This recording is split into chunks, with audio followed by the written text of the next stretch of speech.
Customer கொடுத்த சாரியில் already நம்ம ப்ளவுஸ் தைச்சிட்டாங்க. இப்போ வந்து இந்த சாரியில் வந்து ஒரு லெஹங்காவும் சாலும் தாங்க தைக்க போகிறோம். சாலுக்கு தேவையான அளவு ஃபஸ்ட் நான் கட் பண்ணிவிட்டு அதுக்கப்புறம் தான் லெஹங்கா தைக்க போகிறேங்க. அந்த துணிக்கு மிச்சம் தகுந்த மாதிரி நம்ம தைக்க போகிறோம்.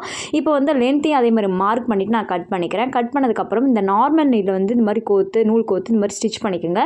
பெருந்தையல் போட்டு கூட நீங்கள் இந்த மாதிரி இழுக்கலாம். ஆனால் கண்டிப்பாக நூல் வந்து கட் ஆயிரும். இந்த மாதிரி நீங்கள் ரெட்டையாக போட்டு கட் பண்ணும்போது உங்களுக்கு இழுக்கும்போது உங்களுக்கு நூலே கட் ஆகாது.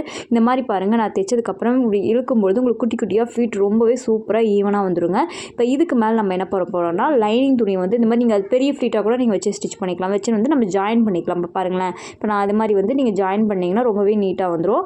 இப்போ வந்து இதுக்கு சைட்லையும் ஜாயின் பண்ணிவிட்டு இன்வெர்சிபிள் ஜிப் இருக்குது பார்த்தீங்களா, அதுதான் வந்து வச்சு ஸ்டிச் பண்ண போகிறேன். ஜிப் இருக்கிறதே தெரியாத மாதிரி அதுக்கு மேலே வந்து ஒரு 2 இன்ச் வச்சு நம்ம பட்டி வச்சுக்கலாம். அந்த பட்டி வச்சோம்னா கொஞ்சம் ப்ளைனாக இருந்தனால நான் என்ன பண்ணிட்டேன், என்கிட்ட இருந்த ஒரு சீக்வன்ஸ் மெட்டீரியல் இருந்துச்சு, அதையும் நான் அழகாக பட்டியை கொடுத்துட்டேன்.